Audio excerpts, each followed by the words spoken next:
probably as much as any team in the league.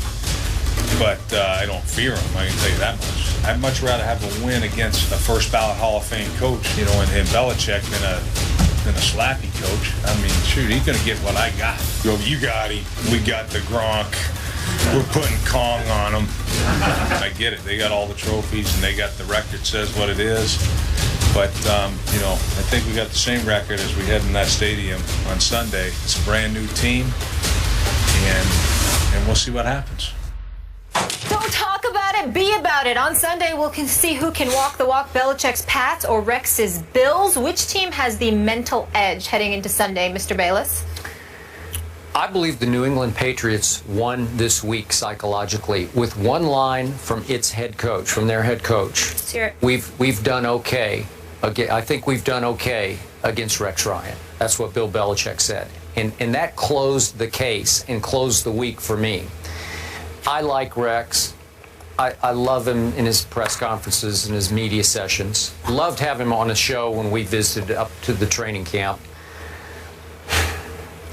He's the biggest thing in Buffalo since Jim Kelly retired. That place is going crazy over Rex, and it's in large part because of his persona and his showmanship and his mind gamesmanship that he plays with Belichick and Brady.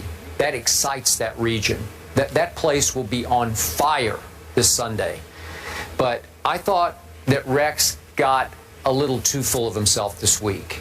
And I thought he talked and talked and talked to the point that, and I'm just guessing on this, that Tom Brady will no longer be distracted by the mind gamesmanship that he so brilliantly usually plays. I think Tom Brady will be infuriated by it. And I'm going to say this again. I believe you're going to see Tom Brady once again be on an 07 style mission in which he's going to take Deflategate out on opponent after opponent after opponent. And the one he would like to most take it out on, just because they've had such a rivalry, and if any head coach has, quote unquote, owned Tom Brady, it is definitely Rex the Hex Ryan. But in this case, I think he's going to relish taking it out on Rex's new football team. I'm sure Tom Brady respects the heck out of this defense, and he will take great pleasure in picking it to pieces. And I believe he will. I picked 24-21, and I know that doesn't sound like great conviction, but I think you'll walk away from this game saying, you know what? They walked in with the psychological edge, and they proved once again they're just a little better than even these Buffalo Bills. And I've got the Bills as a wild card team. That's not going to change off this game. But I think edge going in, Brady, Belichick. The Killer Bees advantage. Let's take a moment in all seriousness to dissect and highlight Rex Ryan. The last couple of years in New York, Rex Ryan's act came across as a bit buffoonish. I'm never calling him the man that, because you certainly don't want to get caught up in characterizing individuals in a derogatory fashion. And I'm certainly not doing that with Rex Ryan. I'm talking about his act. Yeah. Not talking about him, the man. But even though his act came across as a bit buffoonish, it was first validated by him talking the talk and delivering the Jets to 2 consecutive AFC Championship games. Yeah. Now let's fast forward to Buffalo. He gets fired from the New York Jets job. He comes on the set with us at First Take when we went to his camp. And even though I had no enjoyment whatsoever being up there in Foxborough with New England, I thoroughly enjoyed being in Rochester, New York. I love Foxborough. Well, I didn't like being up there because the New England Patriots were busy practicing and they never came on the show until the last 5 minutes. That's what they do. They're about winning football games, not being on the first day. I didn't want to be there, but I loved being in Buffalo and I loved being in Florham Park, New Jersey. I have no problem with them stiffing us. They were very good to us there. They were, the Jets and the Bills were first class all the way. Let me just say that. And the better team is the New England Patriots. All right, that don't mean they ain't classless. Now let's get back to it. No one's ever accused them of being classless. I'm talking about towards their guests. That's all I'm saying. I mean it, and that's that. Now let me get back to the Bills. Rex Ryan is talking But damn, did they back it up opening day. They ran the Indianapolis Colts out the stadium. And all I'm saying to you, Skip, is this.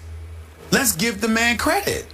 Because you have called him maybe the most brilliant defensive mind in all of football. Not maybe. Okay, no, not maybe. Yeah. You're going up against a guy in Bill Belichick who at one time was considered a genius. But when he goes up against Rex, you say Rex doesn't give him anything because Rex doesn't have to take a back step towards him as it pertains to defense. All I'm saying is that Rex Ryan has earned the right from a defensive standpoint, particularly when you see the defensive personnel that he has at his disposal with this Bills team. Rex Ryan deserves the right for us to step back and say, let's see. Yeah. Because that's where I'm at. Because it's not just Rex Ryan talking with no personnel to work with. Now, when he told me the Jets were going to win, you know, because they were going to score points, and I'm looking at Geno Smith as your quarterback and Eric Decker as your number one wide receiving offensive option, I knew that was a joke. But when you tell me we've got some studs because you went out and got LaShawn McCoy, because Sammy Watkins is your wide receiver, okay, because Tyrod Taylor is somebody that can make things happen. And then I look at this defense with Hughes, with Kyle and Mario Williams and these boys, and Marcel Darius coming back. I'm like, whoa. And Gilmore and those guys. I'm like, okay, these brothers can get at you. And that's all I'm saying. Tom Brady may very well be great, but he might need to be great in order to get out of there alive on Sunday afternoon, figuratively speaking. I think he'll be okay. I think he'll, all right, he'll survive. I'm just saying. I'm just saying. I ain't mean it literally. I'm just talking I football understand. vernacular. No, I got I'm it. saying, look, man, these guys are coming. And we know that Rex has brought the house when he hasn't had personnel like this. He had a strong secondary in New York. In Buffalo, he's got a front seven, man, that might be the best in the NFL. Okay. It's not a joke. All right. It's definitely not a joke.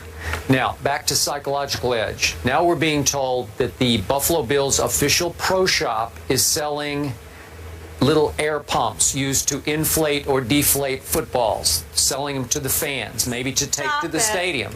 So we're being told. Not a big deal, but I'm telling you it's going to be a deal. I will admit to you. I will admit to you, to do something like that to a guy like Tom Brady, he'll pay attention to that. I do believe he will take that to heart, and he will take it out I'm just on the saying, Bills. he's the kind of he guy. Will. Listen, he is the kind of guy. Michael Jordan not only taught us that, he taught me, look, little things that get said or implied to you, to the great one. I completely agree. We always hear that. Yep. And Tom Brady's great. Advantage Brady. We have to leave it there. LaShawn McCoy did participate in drills, so that should be a good sign that maybe he'll be going on Sunday. Let's hope so. Speaking of Sunday, we got another matchup of Heisman-winning quarterbacks Marcus Mariota and the Titans face Johnny Manziel and the Browns. Eminem. Johnny is starting. We'll discuss that one next. Who has the upper hand? Don't miss that. I said Eminem. I'm surprised that Molly wouldn't pick up on that, considering that Molly starts with an M.